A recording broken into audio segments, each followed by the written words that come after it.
guys, I know it's been a while since I posted anything CF Motor related. Been kind of busy with some other projects. Haven't had much need to work on my Uforce 1000, but I was tinkering around with it a little bit today. Figured I'd throw up a super quick video for you guys.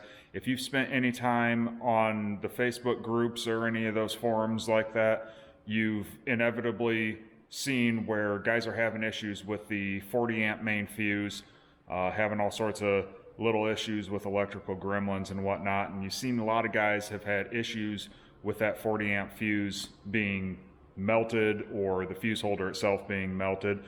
And inevitably the first question is always, well, where is this fuse so I can check mine? And everybody just gives a blanket response of it's under the passenger seat. Well, if you don't know what you're looking for, it's kind of hard to find it. So I'll take you into my machine real quick, show you where it is, how you open it up, and what I did to mine, which you can do that if you want, or you can skip this step. I highly recommend it, but that's adding dielectric grease to the fuse and the seal that goes around the fuse, because it does have possibility of getting moisture in there. Moisture creates corrosion. That's gonna cause issues.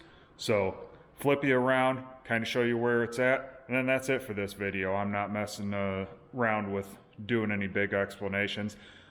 Make sure you hit the like and subscribe buttons. I hope to someday soon here have a full video on both the turn signal installation. They'll be a little bit more in depth than my original video that I didn't intend on recording, and hopefully have a full video on doing a remote start for the Uforce 1000s. I'm just waiting for the guy to get back to me that lives locally here that said he wanted it done. I've emailed him and he hasn't responded, but I'll try again. Hopefully we can get those videos made for you. But anyway, get you flipped around, I'll show you what I did here.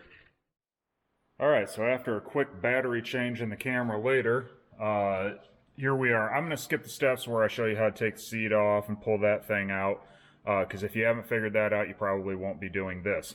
But if you get underneath here and you look down in here, you don't see anything that really looks like a fuse holder, but this right here is your fuse holder. This has your main 40 amp fuse. Don't make the mistake of turning it and looking at it and thinking that that right there is your fuse. That's a spare fuse. Your actual fuse is inside here. So what you're going to have to do to access that is, you'll notice there's a little clip right here. You're going to pull that out and this will slip out. This is your actual fuse. This is what guys are saying they're finding melted. I do recommend checking it. I wasn't having any issues with mine, so I wasn't going to check it, but I was in here doing some other stuff anyway, so I figured I might as well. Like I said, mine was good.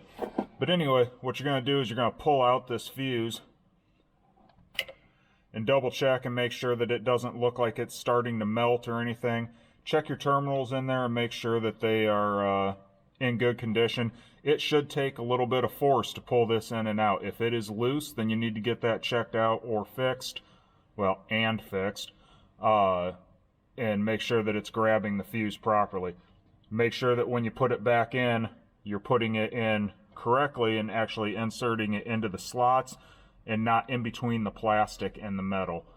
Like I said, I went ahead and I put in some of this dielectric grease here.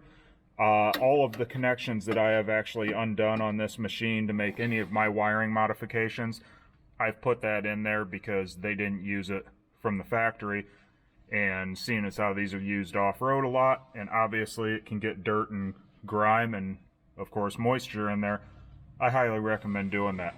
I also went ahead and put it on this rubber gasket. That's supposed to seal it in here and keep it protected from moisture, but whether or not it actually does, I don't trust it, so I went ahead and put some on that rubber seal. And I will go ahead and I will add some around the backside here too, so that the water can't get in from the backside. But that's the video. Got nothing else to say on that. Just wanted to kind of clarify that for you guys that are having some troubles finding that fuse. Alright guys, I lied. There's one more thing. The other issue while we're back here that guys are seeing is that the battery terminals are not tightened up. and it's causing issues with the gauges flickering and stuff like that. A lot of guys have said that they've checked them and they're fine, they're still having issues. One other thing to check is these connections right down here. The terminals come off of the battery and go to these posts here. Both your positive and your negative terminals go to posts on here.